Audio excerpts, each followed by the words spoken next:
Hello everybody, today's video I want to talk to you guys about what I feel is the most important thing on a homestead, and that is irrigation. I live in southwest Oklahoma. We have right at about 8 acres of land, and we have a well that runs to our pond nonstop. We have a well that runs to our house nonstop, and that well that runs to our house we also irrigate our trees with. So we struggle to keep water on everything. There's no way you could run a sprinkler on everything that we have and keep everything up with the amount of water we have at this time. We're going to add more wells in the future, but as it is right now, there's no way.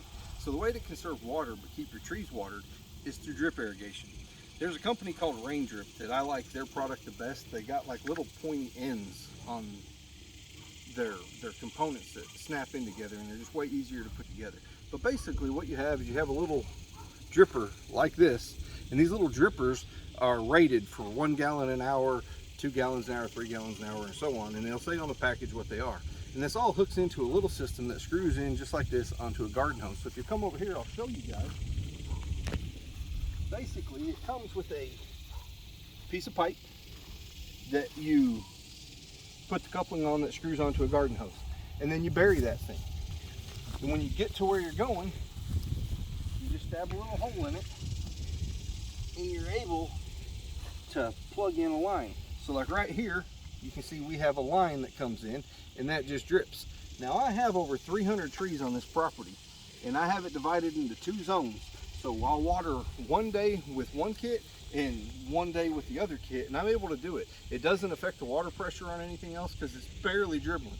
So when you first turn it on, it powers up and fills the pipes, and then after that, they're just barely dribbling and it doesn't use anything. This is a transplant mimosa. We're not that bad at growing stuff. We dug this up and it's starting to come back to life, so don't think we're that bad. Now some of our trees do look bad. We did get some chemical overspray the other day, so there are some things that are kind of struggling. But with this system, it's amazing. You can water every specific plant that you have, and you're like, well, all these hoses and all this and that are going to be in the way, so I'm going to show you now the best way to get rid of the hoses and to bury them, the easiest, fastest, most pain-free way to do it. So just a second and I'll show you guys that. Alright, so this little deal here is what you need to make. And this is a piece of plate steel, 1/4-inch plate steel, with a piece of metal put on the top of it with a pipe handle. It's heavy and it falls into them lever tools. If a tool doesn't have a motor, it's called a lever tool, and I think it's a lever alone. I don't like using these things, but this thing saves a lot of headache. So what we do is we have a line right here that we've added to add some more plants to.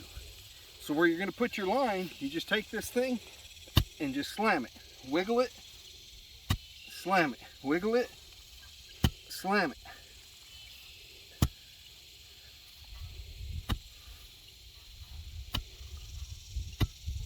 When you get it done, I like to drag it through just to make sure I have a nice little clean spot,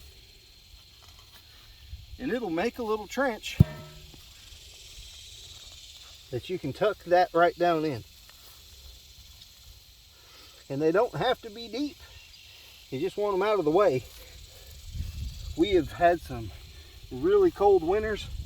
They haven't froze, haven't had any kind of problems. It works well. Gophers do find them, so if you end up getting into that problem, you leave them running for a little while and you'll see a big wet spot and you can just dig right up because they're just an inch under the ground. This little thing here is handy as can be. And it makes a fat guy like me breathe hard, but that sure beats the hell out of trying to trench something or get a shovel and dig some holes. So drip irrigation, guys, and build you one of these to bury your lines. You can't go wrong with it. You can see all the trees out here. There wasn't a tree on this property 4 years ago. Every tree out here we've planted. And they all have a drip irrigation system, and we're able to keep them watered and keep them growing. Now some of them kind of look bad. Like I said earlier, we got hit with some chemical overspray, but for the most part, they're doing pretty wonderful. And it's all through this drip irrigation system. So hope this helps, and we'll see you guys in the next video.